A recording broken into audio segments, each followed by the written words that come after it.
नमस्कार मित्रांनो, मी नंदुरबारला जात असताना गांधी रिसर्च फाउंडेशन जळगाव यांच्यामार्फत ग्राम संवाद सायकल यात्रा दिसली।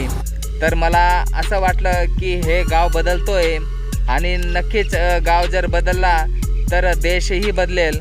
आणि जे देश बदलण्यासाठी, जे महाराष्ट्र बदलण्यासाठी, जे राष्ट्र बदलण्यासाठी जे लोक निघालेले आहेत सायकल यात्रामध्ये, जे लोकांना संदेश देतात स्वस्थ व्यक्ती आणि स्वस्थ समाज, तर आपण याप्रमाणे त्यांची मुलाखत घेणार आहोत। तर नक्कीच आपण बघूया।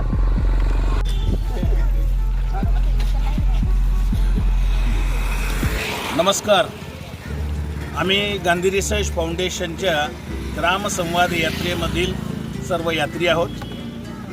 गांधीजींचा विचार समाजापर्यंत पोहोचविण्याच्या उद्देशाने जैन उद्योग समूहाचे संस्थापक पद्मश्री डॉक्टर भंवरलालजी जैन यांनी गांधी रिसर्च फाउंडेशनची स्थापना केली। 2007 सालापासून आपण गांधी विचार संस्कार परीक्षा घेऊ लागलो। आत्तापर्यंत विविध शाळा महाविद्यालयातील 27 लाख विद्यार्थ्यांनी ही परीक्षा दिली। त्याचप्रमाणे जळगावला जैन हिल्सवरती गांधी तीर्थ हे शाळेत जाणारा मोहन ते या देशाला स्वातंत्र्य मिळवून देणार महत्त्वपूर्ण भूमिका बजावणारे महात्मा गांधी असा जीवन प्रवास असलेला सुंदर असं म्युझियम, एक सुंदर ऑडिओ गाइडेड म्युझियम संग्रहालय तयार करण्यात आलेलं आहे। आणि मग वेगवेगळ्या कडी जोडत पोस्ट ग्रॅज्युएशन डिप्लोमा कोर्स आपण आपल्या संस्थेच्या माध्यमातून चालवतो। संस्थेचे संस्थापक अध्यक्ष न्यायमूर्ती चंद्रशेखर धर्माधिकारी आणि संस्थापक माननीय डॉक्टर भंवरलालजी जैन यांच्या नावाने आपण 2 व्याख्यानमाला चालवतो। दरवर्षी नोव्हेंबर महिन्यामध्ये आपण 14 दिवसांचा नॅशनल गांधीयन लीडरशिप कॅम्प घेतो। असे विविध उपक्रम गांधी रिसर्च फाउंडेशनच्या माध्यमातून चालत असतात। 2011 साली गांधीजींच्या पुण्यतिथीच्या दिवशी संस्थेने पहिली पदयात्रा काढली, जी इतिहासात नोंद होईल असं काँग्रेसचं पहिलं ग्रामीण भागातलं अधिवेशन फैजपूरला झालं। त्या फैजपूरपासून सुरू झालेली 30 जानेवारी 2011ला सुरू झालेली पदयात्रा 12 फेब्रुवारीला प्रकाशा येथे, ज्या ठिकाणी ज्या संगमावरती महात्मा गांधीजींच्या अस्थीचं विसर्जन करण्यात आलेलं होतं, त्या दिवशी ही पदयात्रा तिथे पोहोचली। कोरोनाच्या पूर्वी आम्ही हे सर्व पदयात्रेच्या माध्यमातून लोकांपर्यंत गांधीजींचा विचारांचा प्रचार प्रसार करत असू। कोरोनामध्ये 2 वर्ष निघू शकली नाही, पण त्यानंतर आपण असा विचार केला की चालण्यामध्ये वेळ जास्त जातो आणि संपर्क कमी लोकांशी होतो। आणि आज पर्यावरणाच्या अनुषंगाने लोकांनाही सांगण्याची गरज आहे की त्यांनी एक तर पायी चालावं, सायकलीचा वापर करावा किंवा पब्लिक ट्रान्सपोर्टचा वापर करावा। आणि हा संदेश पण या सायकल यात्रेतून दिला जाईल। आपण जास्तीत जास्त लोकांपर्यंत जाऊन पोहोचू। आणि मग कोरोनानंतर सायकल यात्रा सुरू झाली, ही 4थी सायकल यात्रा आहे। या सायकल यात्रेचा विशिष्ट असा काही उद्देश असतो, स्वच्छता असेल किंवा ग्रामविकास असेल। या वर्षीची आम्ही जी संकल्पना घेतली आहे ती म्हणजे सामाजिक सद्भाव। जातीमधील भेद, धर्मामधील भेद, भाषा, प्रांत यामधील भेद विसरून आपण सर्व एक भारतीय आहोत आणि परस्परांमधील मानवतेचे ऋणानुबंध घट्ट करावेत। परस्परांना मानवतेच्या दृष्टिकोनातून वागवावं, बघावं, सन्मान द्यावा, या उद्देशाने ही सायकल यात्रा सुरू झाली। 30 जानेवारीला आम्ही जळगाववरून गांधी तीर्थ येथून निघालो। मग विद्यापीठ, धरणगाव, अंमळनेर, नंतर बेटावत, शिंदखेडा, काल आम्ही दोंडाईच्याला होतो, आज आम्ही नंदुरबारला मुक्कामी असो। मग पुढे पाटीबंधारा, उच्छल, सोनगड, व्यारा आणि अल्लुबोरिया असं करत 11 फेब्रुवारीला ही सायकल यात्रा बारडोली येथे मालिबाई युनिव्हर्सिटीमध्ये पोहोचणार आहे।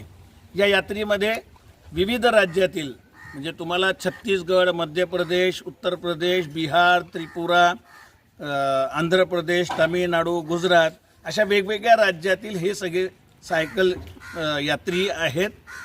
साधारणपणे 2 राज्य, 5 जिल्हे म्हणजे जळगाव, धुळे, नंदुरबार, तापी आणि सुरत हे 5 जिल्हे, 10 तालुके आणि 80 गावांमध्ये ही सायकल यात्रा 80 गावांमधील लोकांपर्यंत पोहोचणार आहे। ज्या शाळा रस्त्यामध्ये शाळा महाविद्यालय लागतं तिथे आपण पीस गेम्स असतील किंवा प्रश्नमंजुषा असेल अशा वेगवेगळ्या किंवा पपेट शो असतो, लहान मुलं असतील 1ली ते 4थीचे, तर त्यांना पपेट शोच्या माध्यमातून, बाहुल्यांच्या खेळांच्या माध्यमातून या मूल्य शिक्षण देण्याचा किंवा गांधीजींचा विचार पोचवण्याचा आपण प्रयत्न करतो. ज्या गावामध्ये मुक्काम असतो त्या गावामध्ये एखाद्या मध्यवर्ती चौकामध्ये एक सुंदर असं पथनाट्य आपण लोकांसमोर सादर करतो आणि ज्याच्यामधून सामाजिक सद्भाव म्हणजे आम्हाला नक्की काय म्हणायचं आहे हे त्यांच्यापर्यंत पोहोचवण्याचा प्रयत्न असतो. या सगळ्या मागची भूमिका अजून अशी आहे की या देशाला स्वातंत्र्य मिळावं म्हणून महात्मा गांधींचं अनेक राष्ट्रपुरुषांनी बलिदान केलं आणि प्रत्येकाने स्वतंत्र भारताचं एक स्वप्न बघितलेलं होतं. आज स्वातंत्र्यानंतरच्या 80 वर्षाच्या कालखंडामध्ये जवळपास 80पर्यंत आपण आजही त्यांच्यातली जी स्वप्नामधली काळाच्या कसोटी उतरणाऱ्या ज्या गोष्टी आहेत त्या अजूनपर्यंत पोहोचवू शकलेलो नाही. समाजातली असलेली जातीमधली विषमता असेल, धर्मामध्ये विषमता असेल, ती कमी करण्याचा प्रयत्न सर्वच बाजूंनी होण्याची आवश्यकता आहे आणि त्याकरता म्हणून गांधी रिसर्च फाउंडेशन आपलं त्यातलं योगदान देते आहे. दरवर्षी अशा प्रकारची सायकल यात्रा निघते, साधारणपणे 400 किलोमीटर, आणि आम्ही सगळी यात्री वेगवेगळ्या भागामधून, जिल्हा असेल, राज्य असेल, वेगवेगळ्या भागामध्ये जाऊन लोकांमध्ये, विद्यार्थ्यांमध्ये, तरुणांमध्ये जनजागृती करण्याचं काम.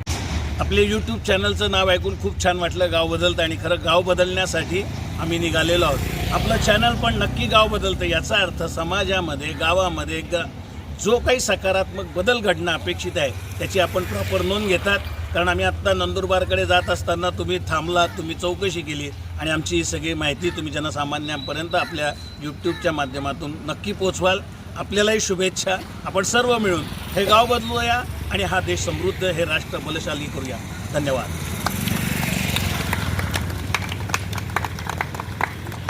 भारत माता की जय. भारत माता की जय. जोड़ो जोड़ो भारत जोड़ो, भारत जोड़ो, मानवता से नाता जोड़ो, भारत जोड़ो, भारत जोड़ो, भारत जोड़ो, अरे जोड़ो जोड़ो, अरे जात पात के बंधन तोड़ो, भारत जोड़ो, भारत जोड़ो, अरे एक दूसरे के शक को तोड़ो, भारत जोड़ो, भारत जोड़ो. अरे बोलो भारत माता की जय जय जय जय. धन्यवाद. जय हिंद.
सायकलवरून समाज जागृती ग्राम संवाद सायकल यात्रा 2026 यांना मी हार्दिक शुभेच्छा देतो. धन्यवाद. मित्रांनो, गांधी रिसर्च फाउंडेशन जळगाव यांचा एक उपक्रम आहे आणि तो उपक्रम समाजापर्यंत पोचवा अशीच मी तुम्हाला विनंती करतो. आणि मित्रांनो, हेल्मेट घालण्याचं कारण असं आहे की मी रस्त्यावर जात असताना आपण सुरक्षतेचा पण विचार करायला पाहिजे आणि सर्वांनी हेल्मेट कंपल्सरी वापरायला पाहिजे अशी मी आपल्या सर्वांना विनंती करतो. मित्रांनो, गाव बदलतोय, गावाचा खरा आवाज या यूट्यूब चॅनलला सबस्क्राईब करा आणि शेअर करा. धन्यवाद.